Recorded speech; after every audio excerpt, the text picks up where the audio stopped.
Hey everybody, welcome to the Obsidian Paranormal Podcast. I'm Myron. And I'm Jillian. And on this episode, we're going to be discussing our investigation of the Book Barn in Niantic, Connecticut. And right off the bat, we want to apologize for any snoring that you may be hearing on the audio of this podcast because our resident kitty, Mushu, is sleeping away and is snoring loudly. So if you hear anything, it is not an EVP, it is Mushu. And I'll say it here right at the beginning. If you would like to see pictures of Mushu shared on our socials, please email us at obsidianparanormal@gmail.com. So the Book Barn is a used bookstore, and they have 3 locations. The location that we investigated is called the Main Barn. It's located at 51 West Main Street. They also have the downtown store in Niantic is located at 65 Pennsylvania Avenue. And then Chapter 3 is located at 55 West Main Street. They're all within about a mile of each other, so you could easily visit all 3 locations in one day. Yeah, and the way that the main one is set up is actually pretty interesting because it's a bunch of small little, like, one-room buildings, plus the main building, which is like what used to be a barn. Hence the Book Barn. Mm-hmm. They also have goats, cats, and gardens set up. So, I mean, those are 3 of my favorite things. Yeah, I was just going to say that. That's 3 things that you'll learn about Jillian. And I think I had goats and cats on my mind when I said it was 51 West Main Street, because it's actually 41 West Main Street. That's where all the goats and cats are. So very important. And books. That's right. Books. The Book Barn has books. So to give you a little bit of the history of the Book Barn, it has been around since April of 1988. And the Main Barn, which is where we investigated, was the first location that they opened. And it was a small operation that was 3 bookcases and a yard sale couch. Above it was an antique store, which sadly caught on fire in 1990 and destroyed nearly everything. Luckily, the owners were able to reopen with the help of the community, and they reopened in April of 1991.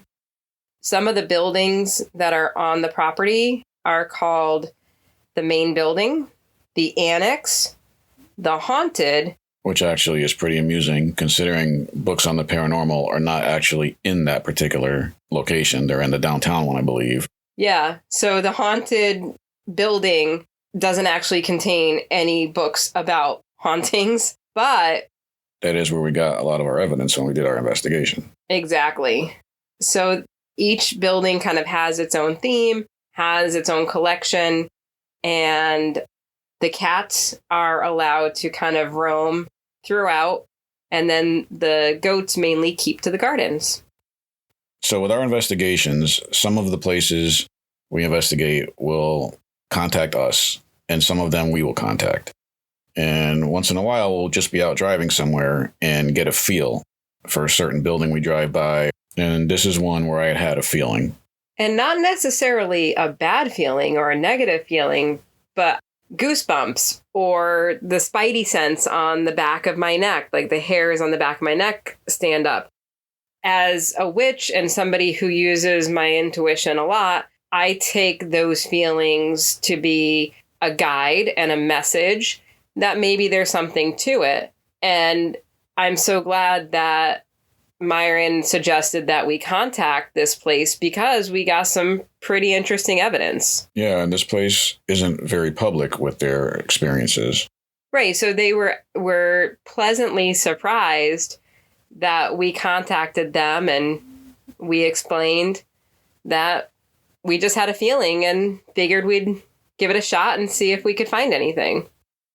And what's so interesting about this property is they did have that fire, which luckily nobody was hurt or killed in that fire, but it could have left an emotional or a psychic impression.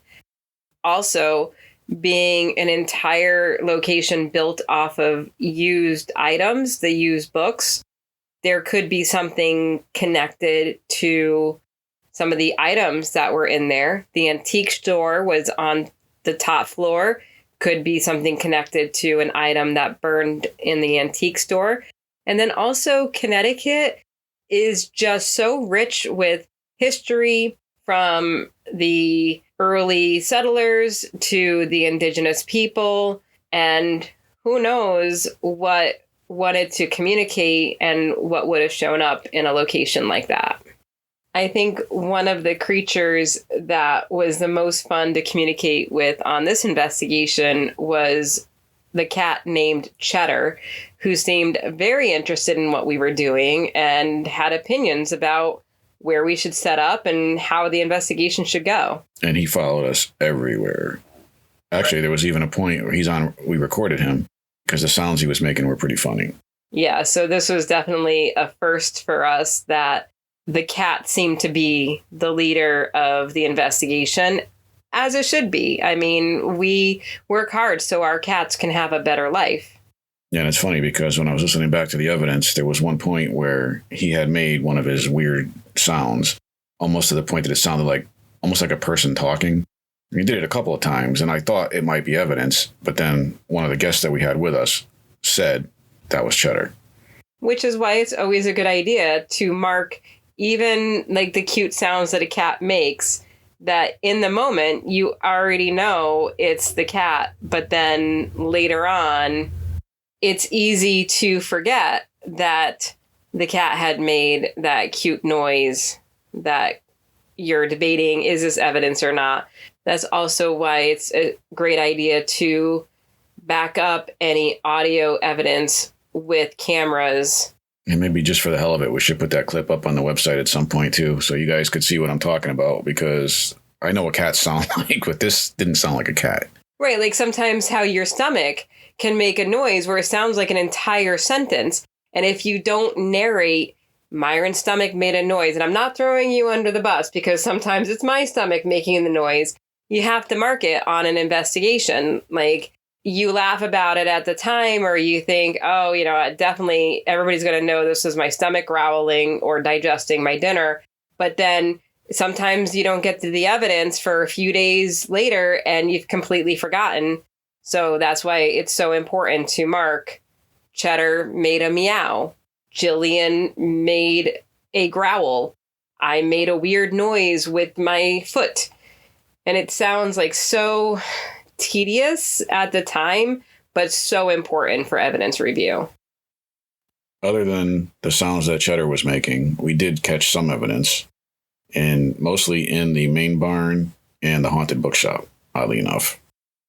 In the main barn, there was a point where you had said, I have my voice recorder set up right here as well. And then what we hear on the evidence review is a male whisper that sounds to us like it's saying, let me come up there. Which sounds like it's almost like they're asking our permission, or maybe helping the investigation along. Maybe they wanted to say something and they were just like telling the, if there's another spirit there saying, let me come up there. Who knows? Who knows? The next piece of evidence that we discovered was when we were also in the main barn. We were getting ready to go to another location. Nobody was talking at the time.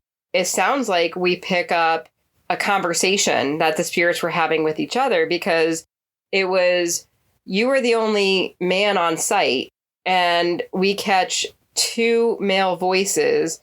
And the first male says, check that now. And then the second one says, what? Which is kind of fun, because that would be like a normal conversation we would have. These were whispers, though, not in the way that we're talking right now. Right. That's how the EVPs generally appear, is those whispered voices. As far as what we got evidence-wise in the main book barn, that was pretty much it.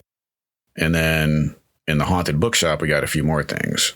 One of them was during a spirit box session. I had asked if there was anyone there. Throughout the clip, we hear what sounds like the name Chris said several times. Yeah, and we had some guests with us that weren't used to investigating and listening to the spirit box when it's live. It's really hard to make out the different words if you're not used to it, which is why we always have a recorder going at the same time that we're listening to the spirit box. Because one of our guests thought that she was hearing the name Bert, which when we listened back, we didn't catch the name Bert, but she kept on asking about Bert. And we did get a response on the spirit box that said 3 times. So I don't know if the spirit was trying to say that she had asked 3 times or, something like, maybe they had said Chris 3 times. That's why it's really important that the evidence isn't taken live when it's happening, that you review it later. Yeah, we don't ever want to say something as evidence until we've had a chance to review it.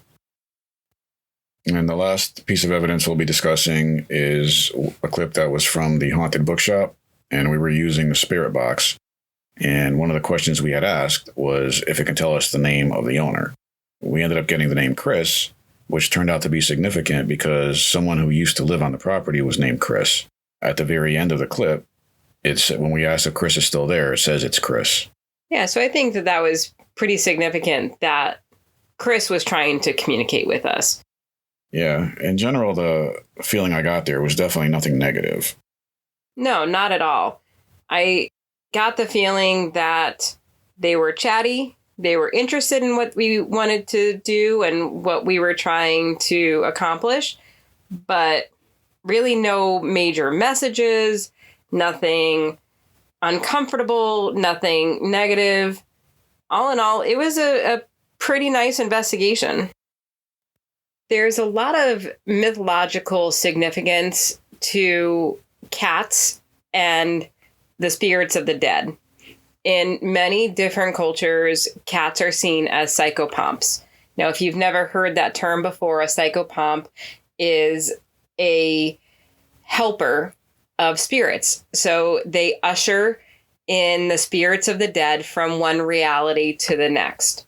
So I'm wondering if maybe part of the reason why this place is so chill and not very agitated or trying to get attention at the book barn is because of all of the cats that are there helping the spirits to transition over into the afterlife, because that certainly would jive with the historical and mythological significance of cats and their connection with the dead. And they do have a lot of cats. Yeah, so that would make sense as to why it just felt so comfortable there. Another fun thing about this place is that they decorate for the holidays. And we did our investigation in October, so they were decorated for Halloween. Some of the decorations they had a cute little graveyard outside the haunted bookshop. They had a skeleton that was hanging off of one of their garden features, which is like a ship. It was just super cute and definitely added to the atmosphere of the investigation. I think my favorite part of this investigation was definitely, I don't know if I can have one favorite thing, because I love gardens, I love cats, I love goats, but Myron and I, we both love books. And it was a feat of our willpower that we stayed focused on the investigation and did not shop for books. You guys may not know this, but we have a lot of used books in our collection and recently have been traveling to different local vending events and selling our used books at those events. So it was definitely a challenge. For sure. But we didn't buy anything. Yes. But if you're ever in Niantic, Connecticut, we highly recommend buying books from the Book Barn. We have definitely made trips back to the Book Barn to visit and to shop, and we recommend it to anybody in the area. Our overall conclusion of this investigation is the Book Barn has great books, cats, goats, gardens, and the occasional friendly ghost. Join us again in 2 weeks when our next episode will be on the Shanley Hotel in Napanoch, New York. And as a reminder, if you're not already listening to this on our website is obsidianparanormal.org. We're all over social media at Obsidian Paranormal. You can email us your personal stories or your favorite book, or whether or not you think cats are psychopomps, or if cats are psychopaths, at obsidianparanormal@gmail.com. Thank you always for your support. Please share with your friends. And as always, stay spooky.